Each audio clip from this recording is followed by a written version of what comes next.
Let me start off by this is regarding to the community-operated open spaces. I'm going to do a quick summary and get into the recommendations of the report. We currently identified 14 garden sites throughout the department, and in summary, there's seven of those gardens will be, what we're recommending is to go into a partnership arrangements, which we're going to talk about in the report. Two of them are currently self-operated by the department, and we're going to discuss them as well. And then there's kind of 5 that are exceptions. And I wanted to talk about those exceptions right now and then get into the recommendations. But the exceptions are related to Expo Park, this current park. The garden that's out here that you may have seen coming in is a learning garden. It's not really a plot-oriented community type garden, so we're not really recommending any changes to that. Although it is a kind of by default a community garden, but it's not doesn't really fall under the current guidelines as we're proposing today. So we're not recommending any changes to that. Howard Finn Park was operated by the Los Angeles Conservation Corps. They have notified us they no longer are planning on operating that. They were under a current Proposition K agreement, which is expiring. So the garden is very underutilized, and there's not a lot of active participants there. And the same goes for Little Green Acres and Rose Hills. As it pertains to those 3 facilities, Howard Finn, Little Green Acres, and Rose Hills, we're hoping that the property does become utilized by the fact that there does seem to be quite a high demand for community gardens, and hopefully we can find an operator to come in and take them over like we are recommending for the 7 that are currently operated under. Or if the community desires that they don't wish to have a community garden there, we'd be more than happy to work with them on some other sort of function, or park function for those particular sites. The last exception is Francis Avenue, and the reason why that's an exception and not included in the report is that that's currently under a lease agreement, which is a lease agreement that is active, that was negotiated under Proposition K with the Los Angeles Neighborhood Land Trust.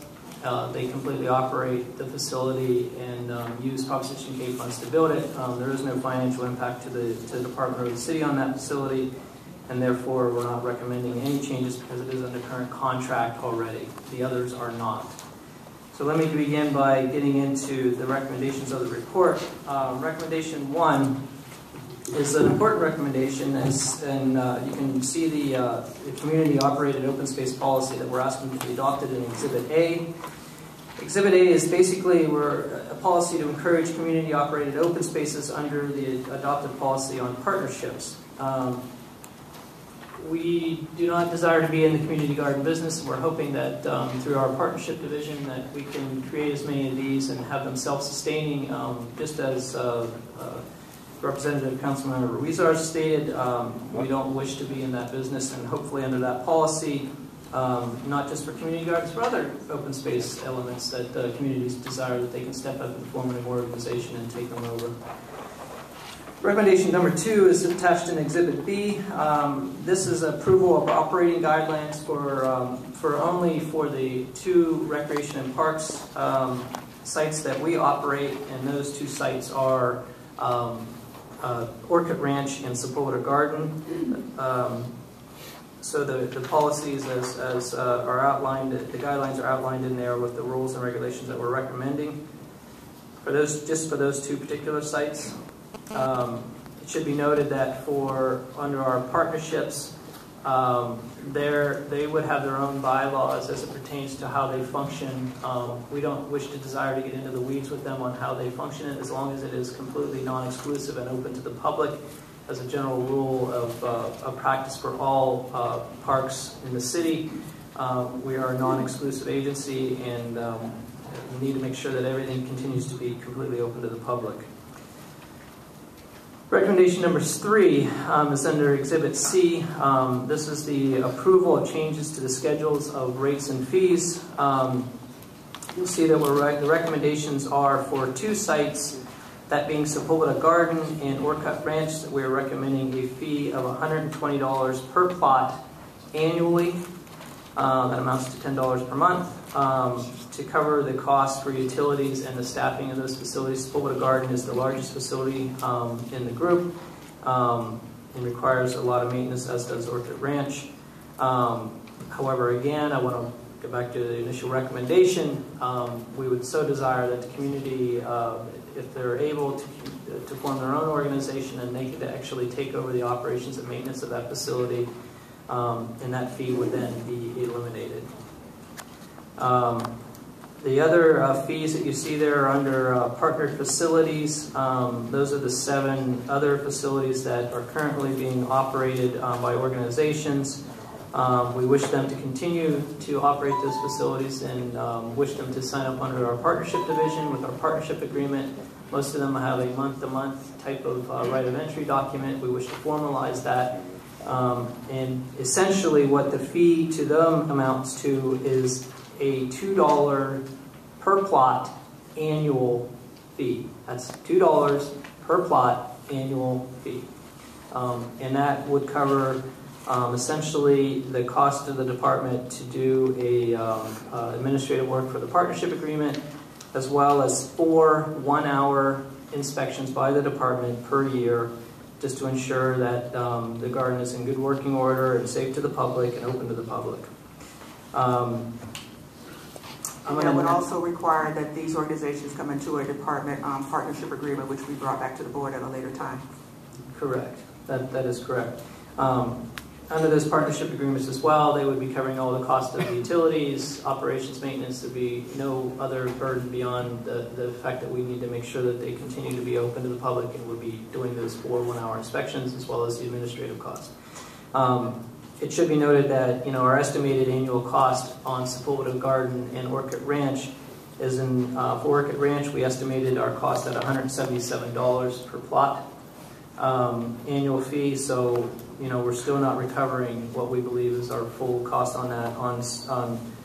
That $177 was what we estimated for Sepulveda Garden, and Orchid was $198. So the $120 is well below what we believe it actually cost us. And then on the partnership facilities, the amount of money that we estimated we would spend on them would be in the realm of $4,000 to $6,000 per year. And you can see by the rates and fees that the most expensive one would be only $1,000 per year, which translates into that $2 per plot annual fee. Now, before we take any further actions on the report, I want to ask Darrell Ford to come up and go over a couple of other documents, one being the lease with the Army Corps of Engineers, as well as some information regarding... Mike, before you start, just a point of clarification. When we are talking about transitioning to a partnership agreement, we're in no way saying, when we say we terminate, we're not throwing anybody off the plots. Absolutely not. There's going to be a transition period when we're working through them, and we've already met with most of these groups. Correct. So they should know that. And the other thing is, everybody in this room should know that the council just took recent action, $2.8 million for solid fee collection that is being charged to this department this year. That was not in your equation. This is department-wide, and it's going up to $3.5 million next year. So your fee structure as a proportion is actually a little low right now. Likely to be low. The fee that they're now passing on to us is for trash pickup, where we didn't have to pay that, and there is a great deal of trash generated here. And the reason I'm pointing it out we actually support community groups running their community gardens. You determine who, your fee structure, et cetera, et cetera. But you need to understand that these fees are not going to go away. There's going to be more fees imposed upon all of us who live in the city of LA. Yeah, which is, again, which is why we posted that first recommendation is that, we desire to enter into a partnership agreement with these associations so that we don't have to charge them that fee. So Darrell's going to talk just real briefly about the lease, as well as some information in the 1981 master plan. So Darrell, if you would, please. Good morning, Commissioners. Darrell Ford, Planning and Construction Division. As Mike said, I'm going to talk very briefly about our lease for the Sepulveda Basin, and then again about the 1981 master plan. So As a part of the lease agreement we have with the Army Corps of Engineers for the Sepulveda Basin, we are required to notify and get the approval of the basin of the Army Corps for increases in fees. And I'm actually just going to read directly from the lease so that we're all on the same page with exactly what our requirements are. It states that the lessee shall, not less than 15 days prior to 30 April and 31 October of each year, the lease remains in effect, submit to the district engineer for approval a list of fees, rates, and prices proposed for the following 6 months. So essentially, on April 15th and October 16th, we need to notify the Army Corps if we anticipate that fees are going to go up. So that's one of the conditions of our lease. The second thing that we know there's been some discussion about is this document here, which is the current master plan for the Sepulveda Basin as adopted by the Army Corps in '81. And again, there's been some discussion about what exactly the document says about the Sepulveda Garden Center, and I will again read. This section is from part of the environmental impact report in the document, which describes the built facilities in the basin. It simply describes what's there, and what it says is garden center, plots provided without charge by City of Los Angeles for vegetable growing by local private citizens.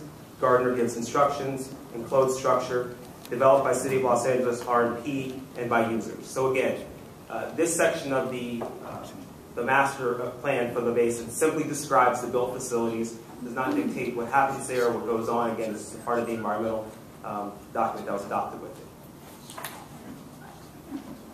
Commissioners, I just also wanted to state that we also take other fee increases to the Army Corps of Engineers at other times throughout the fiscal year. It doesn't preclude us from doing that. Very good. Thank you. That's the report? That's the report. Okay. Could you detail in the report this was a matter that came up came before us months ago, and there were issues. Actually, in July, this increase to $120 was passed, and it's technically in effect. Hasn't been revoked or rescinded. So until we would adopt this report, that report's still in effect. But people raised questions when they realized that the rate was going up in, I think, November. And there were great concerns raised that members of the public had not been aware of it. Now, of course, this increase in July was part of a package, actually, of annual rate establishments. And I remember the golf community showed up, as they tend to do, in great numbers to protest the increase that they saw. So obviously, proper notice had been given. But we were concerned, we on the commission, that if people felt they hadn't been given a chance to weigh in, they should be given that chance. And we asked for the department to go out, talk with the community. In fact, the first meeting happened right there and then at that meeting where the matter came up. And then come to us with a comprehensive report and recommendation for the future that dealt with the fact that different circumstances might require different treatment, and so on and so forth. And this is the result of that. So I'm interested to know if you could tell us what the kind of procedures, what the procedures were that were undertaken to engage the public leading up to this report. So the first official public hearing, well, there was notification prior to the rates and fees in July going up that were posted at the facility. But the matter, we came back, I believe it was in January, with a report to the commission on generally what community gardens were, where they were, and all the things that are associated with that. So there was we received a lot of input at that time, at that public hearing in January. We were, as you described, directed to go back and do a more comprehensive report and to come back to the commission, which is what we're doing today. And as part of that, we had we visited each community garden, so we had notified each of the operators at each of the community gardens, went out and basically did an inspection of each of them, and got from them any information that they would provide to help us with preparing this report today. So that was part of the outreach. We also held 2 public meetings on March 16th and 17th, the first being at Sepulveda Garden Center, which was well attended, and as well as So that was one was in the valley. I asked staff to hold one in the kind of the central part of the city, so we held one at Grace Simon's Lodge, which was not as well attended, but nonetheless was open for discussion. All of these meetings were posted at each of the garden sites, posted for notification.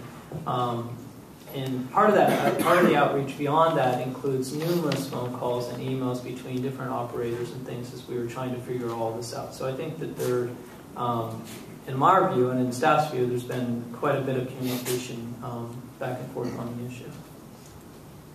Certainly, we commissioners are aware that we've received extensive correspondence, people waiting,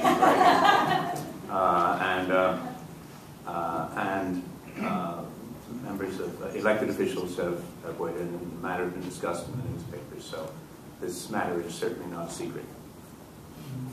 And am I right, asking the city attorney, that unless we take action, either this action or some other action, either today or some other time, the rate increases voted last July are in effect?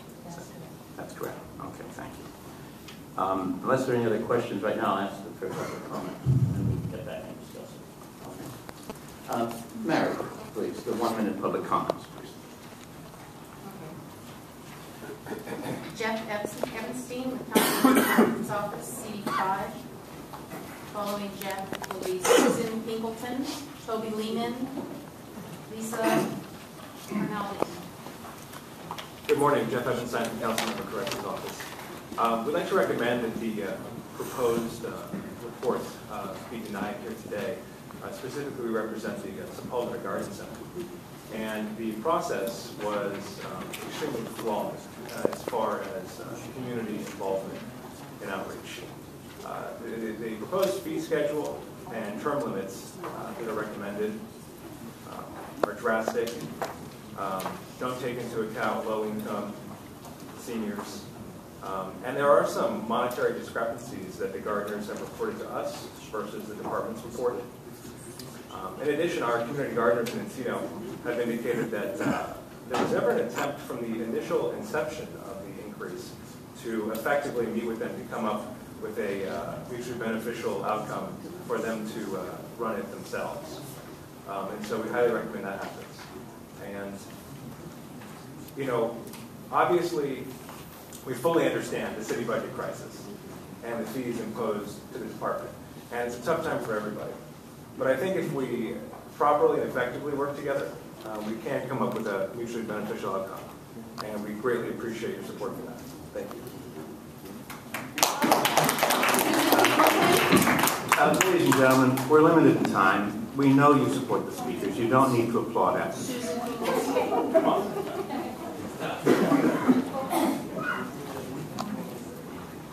Hi. Now I can see you. I'm just going to address the term limit, the 3-year term limit.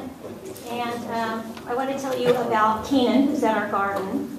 And he started gardening when he was 6 years old. And he started gardening when he was 6 years old because he took over his mother's rose garden plot because she asked him to, because she was dying with cancer. And she did die.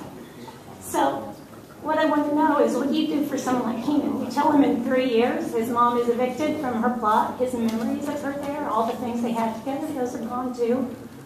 A garden is a living thing. It's not like an apartment. You can't just pick it up and pack it in a van and move it somewhere else. You uproot things that have been there for years and they die.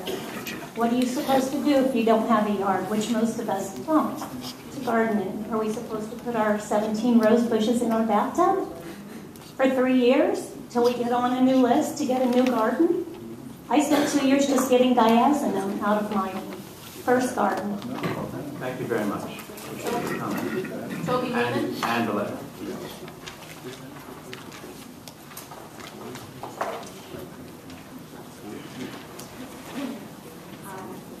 My name is Toby Lehman. I'm president of the board of directors and co-head garden master of Wallace Farm. By a unanimous decision of the board and the garden master committee, the following was determined. We do understand Rankin Park's financial crisis and agree to pay for all utilities and continue to pay for the operation and maintenance of our farm. However, we do not agree with the remainder of your new policy. To pay a user fee charge and pay for utilities would cause a financial burden to most of our membership. Term limits, we don't agree with because people really enjoy their garden, and our self-governance would be at a loss to the membership. The community open space policy does not apply to land that has been put aside for a specific purpose. So we don't agree with the open space. It causes many problems. Thank you very much for your comments. Lisa Carnahan, followed by Charles Lee, Yakov Gitman, and Reed Taverny. Hi, good morning. I am the president of Ocean View Farm. I think that we can all agree that there needs to be more gardening space and more community gardenings within the city of Los Angeles. There's a lot that we can learn from one another, from the Rec and Parks people, and from each unique community garden that has transformed over the time to meet the needs of their respective community that they're located in. Sometimes there are problems that only an outsider can see that need to be addressed, whether it's within an organization of a community garden or within a city department. We should all encourage each other to civilly listen to concerns together and find creative solutions to help each other, so each one of us can function at a higher level to better serve the citizens of Los Angeles. And I would also like to make the point that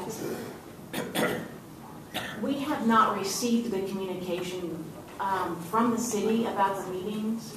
We have only received it from other community gardens, and so we've been playing catch up. So we would like to be added to your information stream. Thank you. You'll be added if you're not there. Charles Lee, followed by Yakov Gitman. Good morning.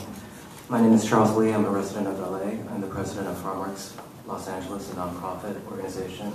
We run an urban ag program with youth at Solana Canyon Community Garden and are contemplating a new program at the site community garden with the LA Conservation Corps. I've detailed concerns about the policy changes in a letter emailed to your account, which has been distributed with my speaker card today.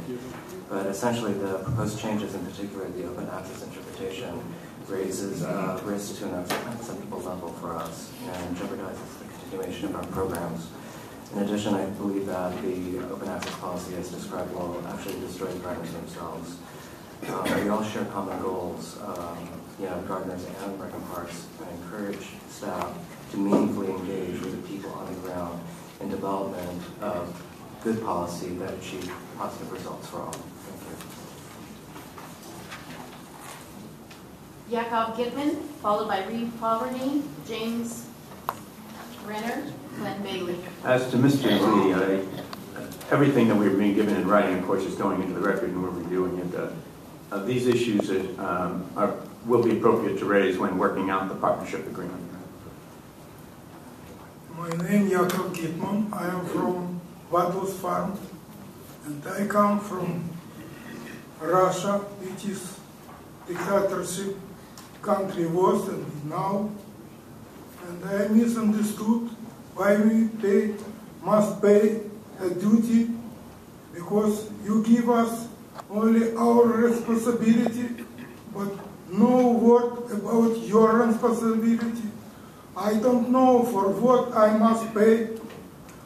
For me, it's big money, because I am on SSI, and I love my Vados farm, and I 12 years this, but I never hear that you are our boss. You never do something for us. Now you ask us pay for what? I don't know. Thank you. Thank you. Reed Taverny, Please desist from the applause. followed by James Renner. Hello, I'm Reed Taverny. I'm the serving first vice president of Vados Farm. It's curious to me the proposal that you've made we have right now a solution that has been effective and successful and elegant for decades now. And you are proposing something that's actually going to cause all of you problems. You are proposing opening up the garden to the public. We have had in the past problems with gangs, with prostitution, with drugs.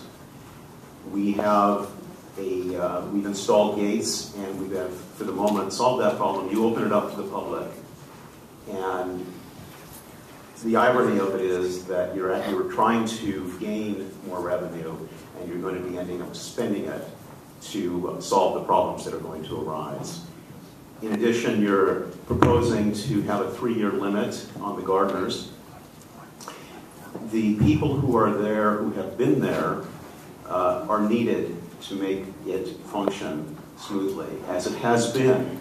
As I say, you're taking something that is a solution and you're creating a problem. Thank you.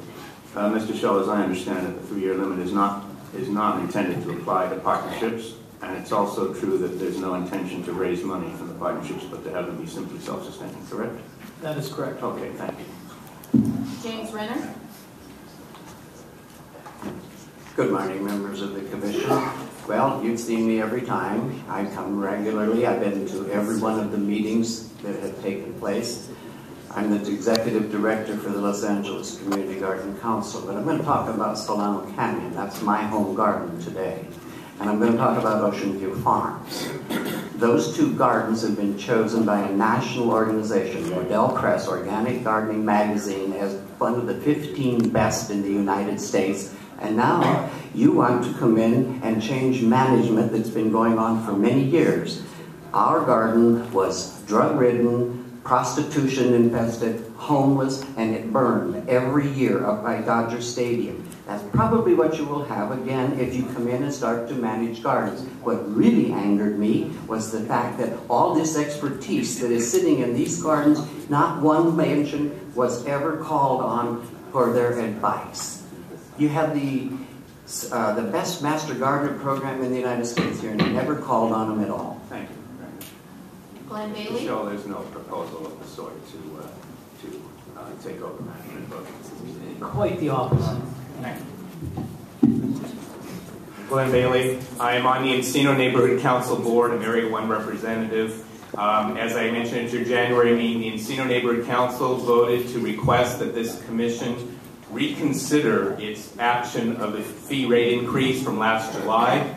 I guess you did that in January, but frankly you're back now with the same fee, and that really, I don't think, addresses the concern that the neighborhood council have. We represent the Sepulveda Garden Center within the boundaries of our neighborhood council. I attended the public meeting on March 16th, the one that was reported as being very well attended. There was not one word mentioned at that public meeting about the term limits for our gardeners. I'm not a gardener, but I'm on the neighborhood council and I represent our stakeholders. And I'm really, I attended the November meeting. I got no emails, no contact. If it weren't for the gardeners telling me so I could tell the community, I wouldn't have known about the meetings. That's not outreach. And don't have a community meeting and say we're going to take away your garden plot after 3 years and don't even mention it at the community meeting. That's wrong. And that's exactly what happened. Thank you very much. Cole Gatto, followed by Paulette Wildren, Gina Thomas, Will Masanta, Helena Lipstadt. Good morning, my name is Dr. Nicole Gatto. I'm a professor of health sciences at UCLA and founder and director of the Milagro Allegro Community Garden in Highland Park. First, I'd like to state that we do greatly appreciate the opportunity provided by the city to be able to use city property for community gardens. And while our garden is not on Rexon Park land, I do speak as a member of the community garden community in Los Angeles for the last 4 years. My concerns about your proposed policy are threefold: the precedent that's being set here, the impact these changes will have on community gardens on Rexon Park land, as well as the impact on gardens that are not on Rexon Park land. Community gardens are not parks, and they should not be managed as such. While they do share many similarities, there are many differences. Community gardens historically have been a way for communities to grow their own food, not for recreation. There are numerous other benefits of community gardens that make them a different entity than parks altogether. This is a time when our economy is suffering. Community gardens are needed more than ever. Thank you very much. Appreciate your comments. Colette Wildren, followed by Gina Thomas. Colette Wildren. No, I'm not speaking. Gina Thomas. Will Basanta.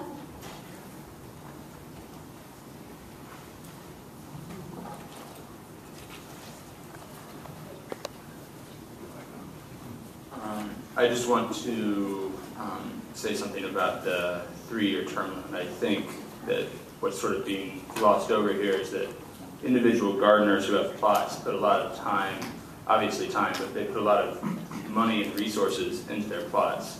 I personally put somewhere between $500 and $700 into my plot over the last 2 years, getting the soil up to speed with organic compost, getting different plants put in, getting my borders changed out because they were old and rotting and decrepit, and that was starting 2 years ago. And now I would have 1 year left where my garden plot's finally ready to fully be utilized, and you're going to kick me out 1 year into full realization of my plot. I think that's a little drastic and ridiculous. But thank you for your comments. Elena Lipstadt, followed by Natasha Cerrone, Christy Wilhelms, Stephen Botts. I waive my right to speak. I just like my words written to be. Elena Lipstadt. Okay, Natasha Cerrone.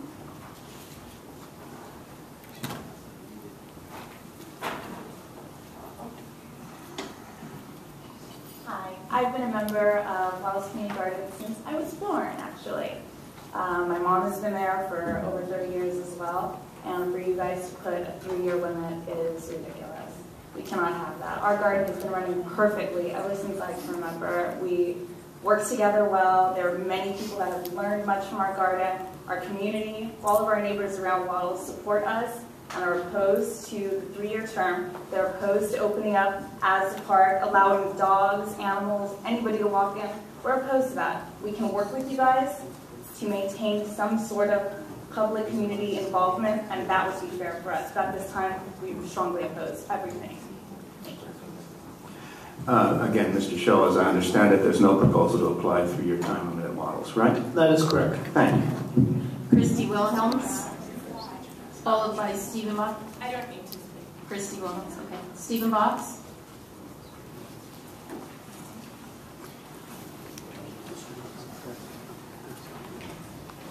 Stephen Botts, thanks for the opportunity to speak in favor of the community gardens and in opposition to the proposal that's before you. You spoke of the golfers who were here in response to the fee increase on the golf courses. Can you imagine if you were to declare golf courses open space and allow people to come and use it as you intend to do with the community gardens that be operated by Rec and Parks, or to tell them that their memberships would be limited so that they couldn't finish what they had embarked on as far as their journey. So there's this particular fee increase has now turned into a much larger scheme, which is in direct conflict with the statement that's been made a few times that Rec and Parks and the City of LA would like to get out of the business of managing community gardens. And so I simply ask you to reject this motion and to work with the Community Garden Council so that they can develop a fair fee for cost recovery, one that doesn't simply justify the existence of staff that isn't necessary, and that you reject this proposal. Thanks very much. Thank you. Mr. Schill, as I understand it, our golf courses are open to the public. Is that not correct? That is correct. Thank you. We don't have members. Carrie Reagan, Indiana Luis Sala, Charles Ruiz, and Glenn Baker. I didn't want to speak. I just wanted to submit the statement. Indiana.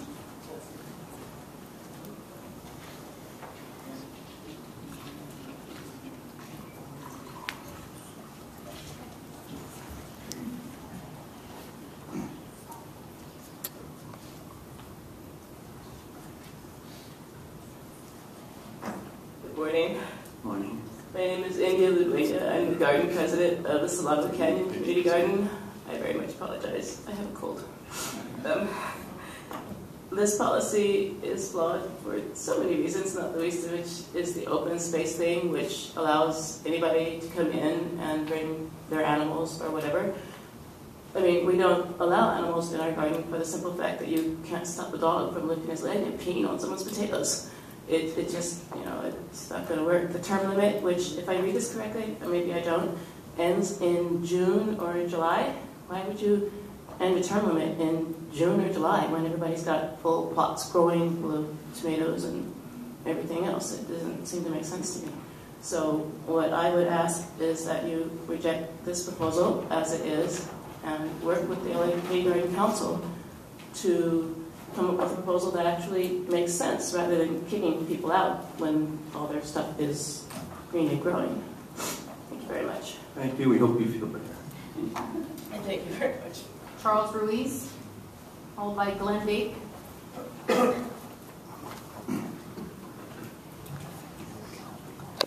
folks. Good morning. Good morning to you all. Thank you for giving us the time. I realize that you have to recover costs.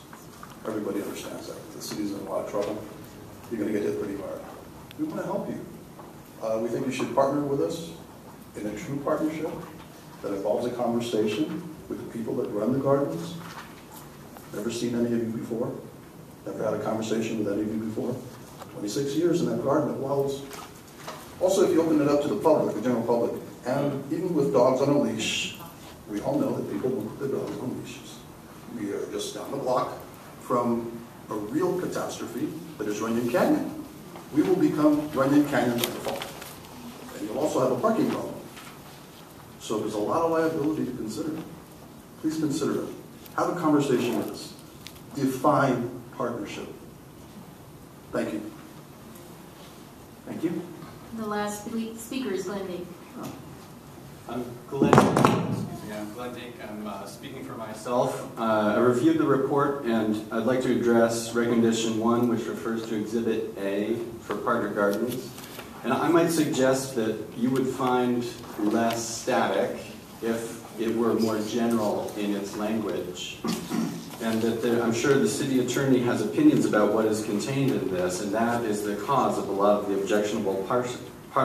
So I might suggest that you limit it, you take out everything except for policy number 3, which says all community-operated open spaces shall be operated in partnership. And then all the city attorney's problems can be solved in those partnership agreements. Otherwise, I think there's a lot of problems with the other parts of the report. I don't support it at all. I think you should reject it in total. But since I think that seems unlikely, I'll live with this. Thank you. Thank you for your comments. Thanks to everyone for their comments. While some people have seemed to us to be misinterpreting some of the facts, I applaud the civility and restraint with which people express their views. It's all too often not the case, and I appreciate it. Comments from the commissioners' colleagues? I have a few, and everybody else is done. I think it's an outstanding show of support by the garden community. I have 3 issues that I want to make sure that we understand. The first, this 3-year rule, or 3-year, what's described as term limit. Does that, are we proposing that after 3 years, the gardeners have to vacate, or they have to dig up, or are we proposing that we rebid? Can they rebid to attempt to stay for a second 3-year term? Yes, the attempt was because and this again only applies to Sepulveda Garden and Orchid Ranch because those are the 2 facilities that we own, and it's because Sepulveda Garden has a long waiting list. We're attempting to address that waiting list. Yes. Well, right, wrong, or different. That was the attempt, is to address the waiting, to address that waiting list. Because 3 does seem to me a little clipped. You know, I mean, if you're a gardener, you have seasons, and it probably does take a while to get your plot the way you want it to be. And by the 3rd year, you might just be able to get the fruit of your harvest the way you want it. So maybe if we have a term limit that is a little longer, and it may be something that they may be more open to. just a thought. The next issue I had was there seems to be a disconnect between what staff is proposing and what the community is understanding. And I'm sure that staff, and this was brought up a moment ago by our president, I'm sure staff has done an exhaustive job of making sure that the community is engaged. But again, you hear so many speakers that come up and speak as if they don't understand what staff is saying. So I don't know where that's coming from, but I do think it would be more efficient if the community really understood what staff was proposing, and you wouldn't have some of the things that's going on. And the final thing is an open space question. It seems to me that the open space for the members of the community doesn't sound like the proposal was that the entire community garden be open, but just part of it is open, and then part of it is protected and closed because of the sensitivity of the crop. So maybe. Yeah, good point. The idea of open meaning open to the public to garden, not to have a dog park as suggested by some of the community members, not to. There are plenty of facilities in the department that have specific uses, the Little League field, the synthetic soccer field.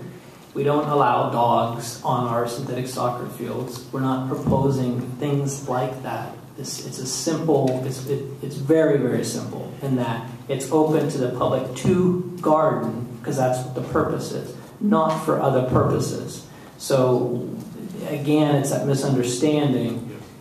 We would have no problems posting signs that says, dogs not permitted in the garden, or no soccer playing on my garden plot would be, some of the stuff is quite, That's all I have. If I might, this report was submitted by the general manager, and the key here is we want to engage the community. We want to encourage the community members. We only have 2 of these garden plots that we actually manage. We want to transition every single one of these to a community group to help us manage, set up their rules and their bylaws, knowing that this is a municipal facility. So when Mike said it very correctly, open space means open to the public. That's all we're asking. And I think a couple of members of the community did mention the extreme financial hardship this department is currently experiencing. The only thing I ask is that it be cost neutral to us. That's the only caveat I put out there, and in keeping with the spirit of this is a municipal facility. Yes, I wanted to also address this time limit on how long something can have a lot. Oh, it's not on? It's on. Okay. I wanted to address the 3-year time limit. I also was a little bit confused about what's being said and what people understand. There was a reference to the fact that there was a meeting, community meeting, and nothing was brought up about this time period. I'm sure that the community understands that these are popular plots, and I know that some of the places have waiting lists. My concern is whether this was addressed in any of these meetings, and perhaps there is a time period, whether it's 3 years, 5 years, I don't really know, that the community would feel was something they could live with. And if it wasn't brought up, I just didn't know why. Other comments or questions? I've got a few of my own.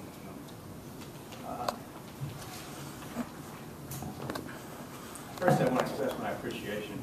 I want to express my appreciation to the staff for the work that has gone into this, which is tremendous. Not everybody's going to agree with anything you've come up with here. We may not agree with all that you came up with. The questions have already been raised about the time limit. But you've done what I think is a very fine professional job. I appreciate the work that's gone into it. When we talk about the diminution, radical diminution in our budget, it relates very heavily to our management and staff time. The work that goes into this is above and beyond everything that we'd ever anticipated you'd be doing at this past time of year.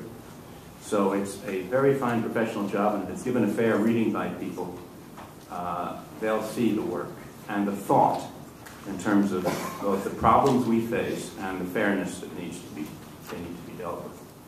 As to gardens and community gardens and gardeners, we love community gardens.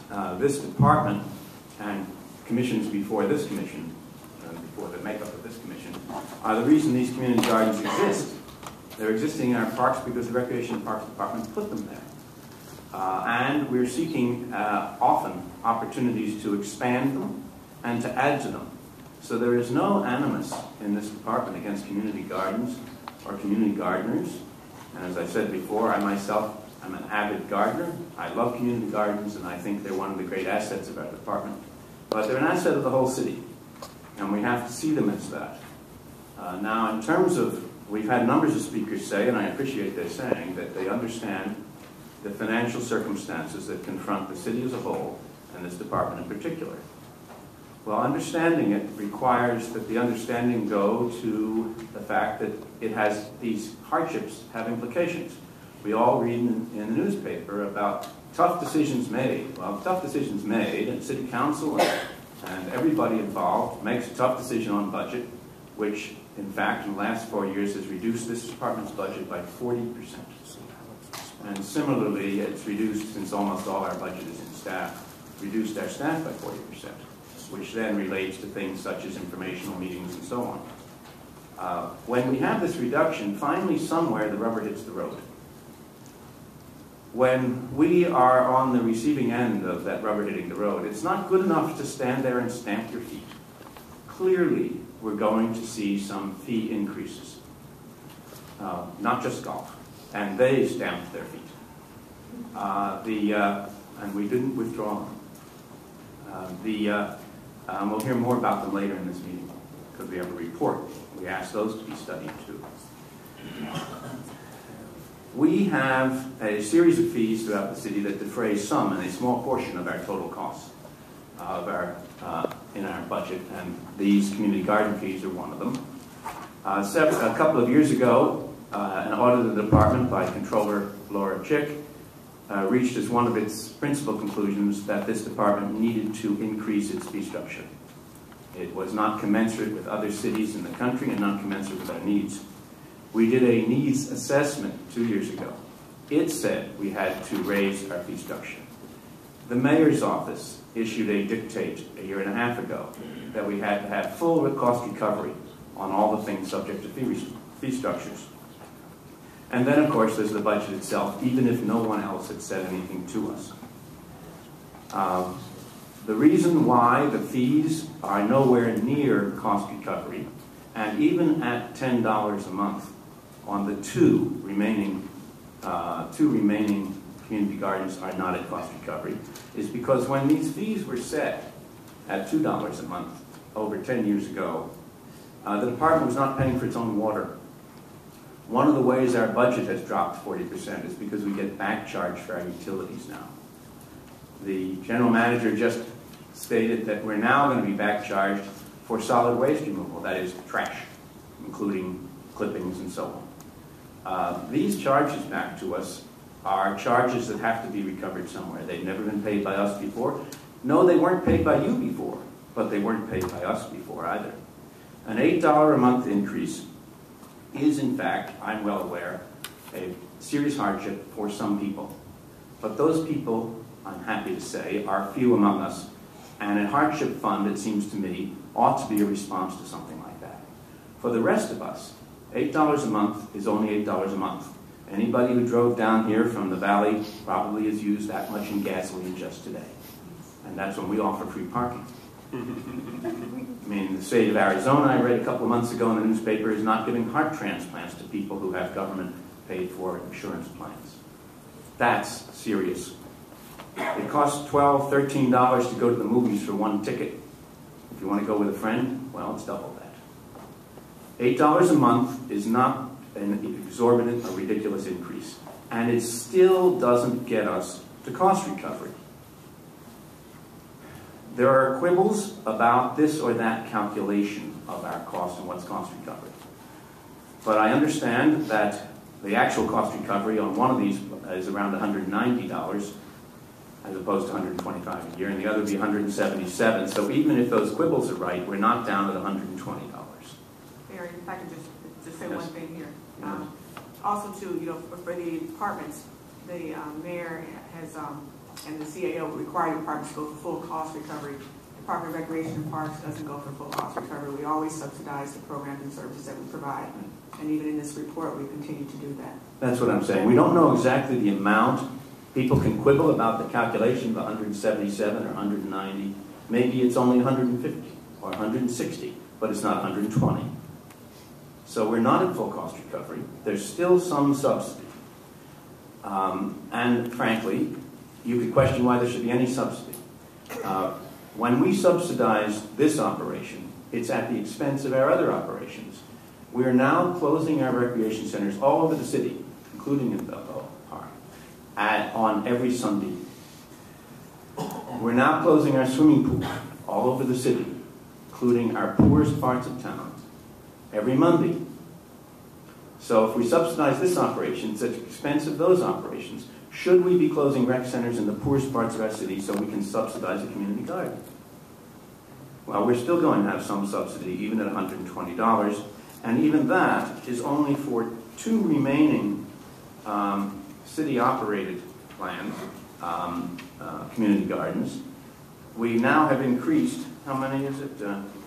We have taken, as part of this plan, since this work began last November, we've taken our plan to partnerships for about 9 gardens, right? Isn't that right? 7. 7 gardens would be on partnerships, right? Correct. And that would be $2 a year per plot, right? Correct. And then they cover all their own expenses.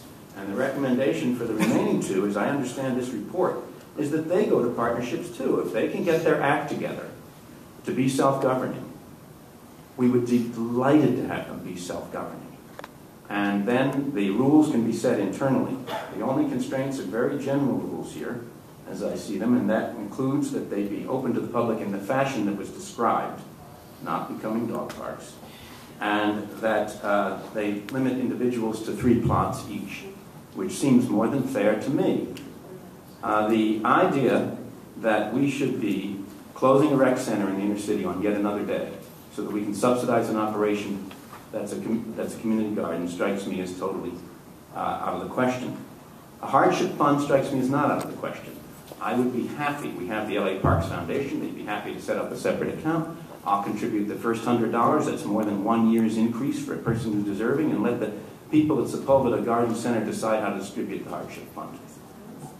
It would be the right thing to do for people who otherwise can't afford to have a plot under a regime that's $10 a month. People say about how the gardening is something that's so important in their lives. I understand that completely. It's important in my life. So $10 a month should not be too big a hardship, and it isn't even cost recovery. In fact, it's possible in the future that this would even go up as our expenses go up for operating these plots. So I urge people to get their act together and enter a partnership arrangement with us. As to the details of the partnership arrangement, in terms of special details, different strokes for different folks in different situations, obviously they can be negotiated as part of entering the partnership agreement. I might also add that what we're offering in this proposal, as I see it, is a 50% discount on the first year's fee. In effect, only $60, only $5 a month, because the proposal is that the fee take effect July 1. That means the period from January 1 to July 1 of 2011 will have been free of charge to all you community gardeners in those two gardens that are still subject to the fee. So that means it will have been $5 a month this calendar year and $10 a month starting next calendar year. So there's a phase-in for you. And people don't seem to notice that. As to the time limit, I fully understand why people, just as Commissioners Stanley and Werner raised this issue, would be concerned about turning over the plot in 3 years. But I'm also concerned, as everybody should be, about the people who aren't represented here, the people on the waiting list, who've been on the waiting list for years. Those people are gardeners too.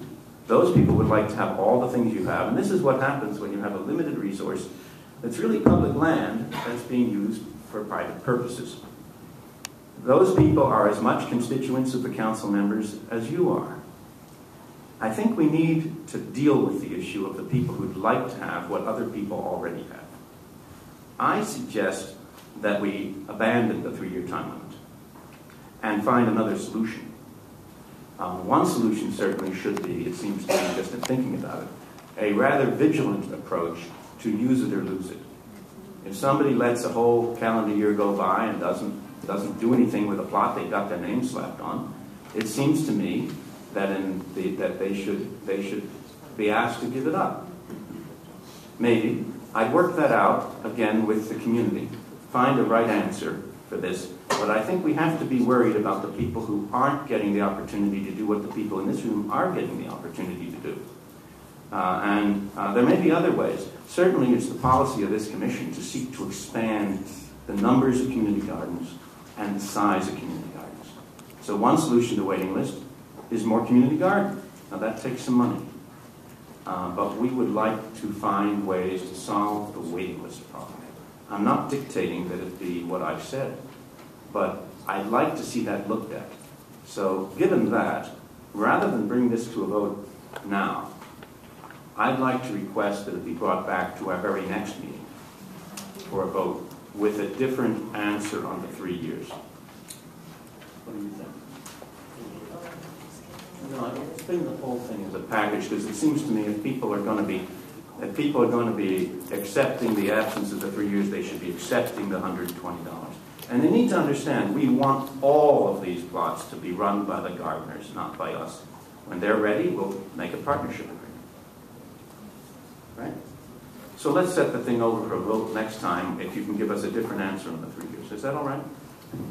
Yes, we'll come back to this commission, and we did hear the public, and I also want to echo what our commission president said. We actually enjoy community gardeners. We are looking to expand community gardens in the inner city. We will be announcing a program. It kind of was announced a few weeks ago by the mayor, but we're looking to expand community gardens throughout the city of LA. Thank you very much. We're ready for the next item.